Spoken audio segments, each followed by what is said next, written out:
Bonjour, l'actualité nationale que nous démarrons par les détenus Cheikh Omar Diagne et Abdoukarim Gueye qui doivent être mis en liberté sans délai. C'est ce qui exige la rencontre africaine pour la défense des droits de l'homme, la Ligue sénégalaise des droits humains et Amnesty International Sénégal. Ces droits de l'homiste se disent préoccupés par leur maintien en détention plus de 2 mois après avoir tous les deux relevé appel le 26 octobre 2023 de la décision d'irrecevabilité de leur demande de liberté provisoire par le magistrat instructeur. Les dispositions de l'article 187 alinéa 2 du Code de procédure pénale stipulent clairement que celle-ci, la chambre d'accusation, doit en matière de détention provisoire se prononcer au plus tard dans le mois de l'appel prévu, faute de quoi l'inculpé est mise d'office en liberté, sauf si des vérifications concernant sa demande ont été ordonnées. Attendu jusqu'à ce jour, la chambre d'accusation n'a pas programmé une audience et encore moins statué sur la cause. Cheikh Omar Diagne et Abdoukarim Gueye doivent être mis d'office en liberté sous peine de se trouver en situation de détention arbitraire, ont argumenté Sadir Niass, Alassane Seck et Seydi Gassama, rapporte Seneweb. Cheikh Omar Diagne et Abdoukarim Gueye sont poursuivis pour des faits de manœuvre et d'actes de nature à compromettre la sécurité publique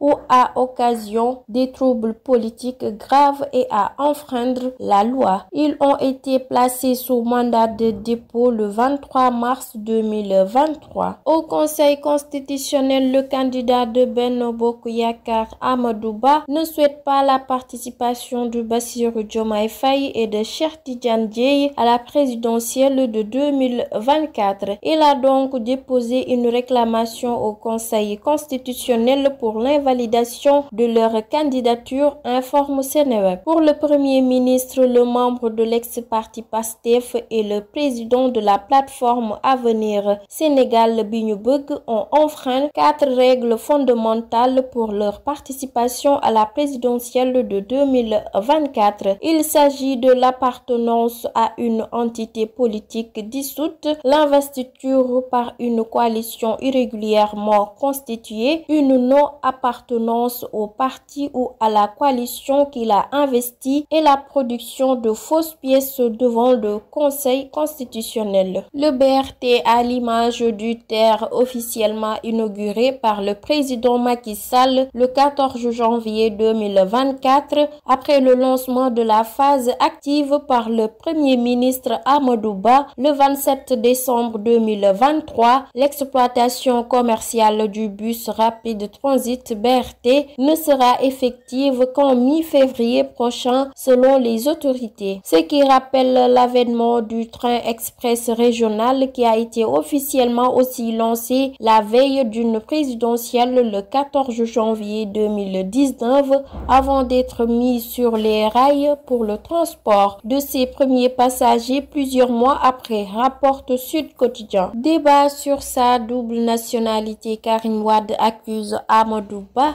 Il doit cesser ses manœuvres déloyales. Le décret du ministre de l'Intérieur sorti ce mardi et mettant un terme à la nationalité française de Karim Wade est considéré comme une victoire pour le concerné. C'est une preuve supplémentaire de ma constance, a soutenu dans un post sur Twitter visité par Dakaractu le candidat à la présidentielle de février 2024. Karim Wade ne s'en est pas limité en si bon chemin. Il tense à l'ancien ministre de l'énergie et actuel candidat, tout comme lui dans ce poste. Karim chambre Thierno Alassane Sall en accusant le candidat de Benno Amadou Ba. Cette polémique stérile et dangereuse alimentée par Thierno Alassane Sall pour gagner en visibilité et agissant pour le compte du très peu courageux Premier ministre Amadou Ba, spécialiste des coups bas, se termine enfin. D'après le candidat de la coalition K24, Amadou Ba, dont le manque de témérité face à la confrontation est désormais évident, doit cesser ses manœuvres déloyales. Regrettant cet épisode sur sa nationalité française, Karim Wade précise qu'il a toujours décidé de s'abstenir d'évoquer le cas de certains candidats qui seraient binationaux. Malgré les informations que j'ai reçues sur l'acquisition d'autres nationalités par certains candidats, j'ai décidé de ne déposer aucun retour devant le Conseil constitutionnel. Ma conviction est claire, seul le peuple sénégalais doit décider dans une élection présidentielle ouverte et inclusive, conclut-il. L'actualité nationale que nous terminons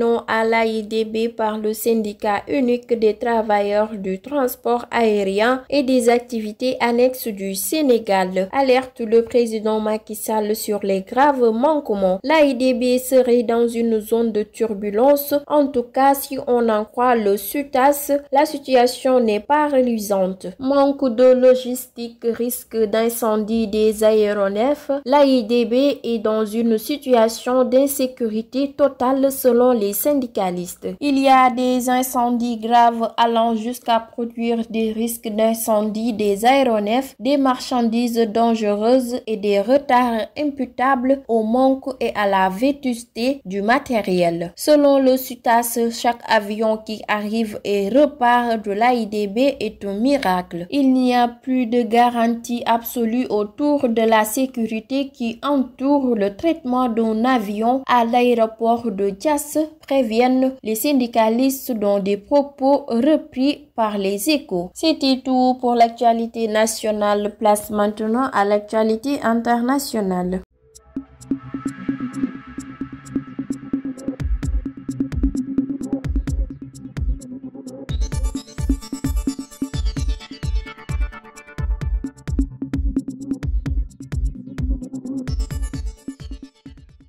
Bonjour, l'actualité internationale que nous démarrons par le Bénin qui a reçu lundi 15 janvier ses premiers vaccins contre le paludisme. Les 215 900 doses ont été réceptionnées à l'aéroport international de Cotonou par le ministre de la Santé et les représentants de l'UNICEF, de l'OMS et de l'Alliance globale pour les vaccins. Le Bénin est une zone impaludée permanente. Les chiffres de mortalité y sont élevés. Le pays est le 4e à recevoir des doses de vaccin RTS, informe RFI. En RDC, alors que de violents combats se poursuivent dans le territoire de Massissi entre rebelles et les forces armées de la République démocratique du Congo, 2 commandants de la rébellion du M23 ont été tués mardi 16 janvier dans l'est de la RDC, vers Kitshanga, derrière les lignes de front. Les rebelles qui ont annoncé le décès des 2 de nos commandants, sans préciser leurs identités, sont promis une réponse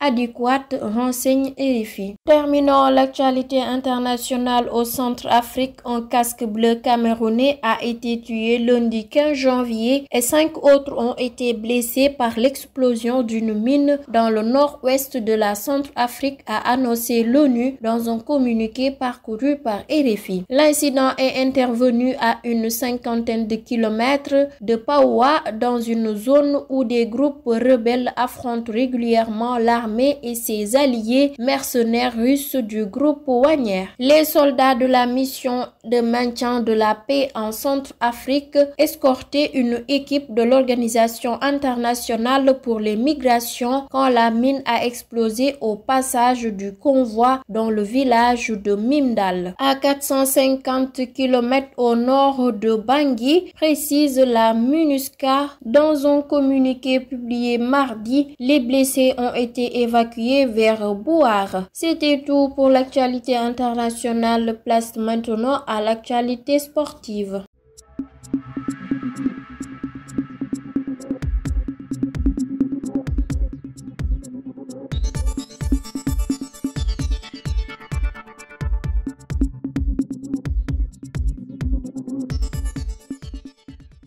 L'actualité sportive que nous démarrons par les Lions du Sénégal qui affrontent demain, vendredi, le Cameroun pour le compte de la deuxième journée de la CAN. De retour de blessure, Idrissa Gana Gueye, Nampalys Mendy et Pape Matar Sarr ont pris part à la séance d'hier où ils ont montré de bonnes dispositions. Il ne serait pas surprenant de voir Cissé effectuer un réaménagement au milieu, renseigne le record. Terminons l'actualité sportive par la CAN 2023. Après les 50 millions et un lot de 600 maillots de l'équipe nationale aux supporters ressortissants vivant en Côte d'Ivoire, le ministère des Sports dirigé par Lat Diop a encore dégainé pour mettre les conditionnels des Lions dans les meilleures conditions. Cette fois-ci, ce sont les groupes de supporters qui ont quitté le Sénégal pour pousser les Lions à Yamoussoukro qui ont eu droit à une subvention. Une enveloppe de 43 millions a été dégagée pour le 12e Gaïndé, Lebougui et Alekaza. Le 12e Gaïndé, avec une délégation de 200 personnes, a reçu 20 millions de nos francs. Alekaza, avec 100 supporters, s'est vu octroyer une somme de 15 millions et enfin Lebougui, avec 50 supporters, a eu 8 millions de francs CFA. Ces trois structures qui vont accompagner les Lions de la Teranga sont aujourd'hui au nombre de 350 supporters, un nombre jamais atteint pour des comités de supporters, lit-on dans le communiqué du bureau de communication du département des sports parcouru par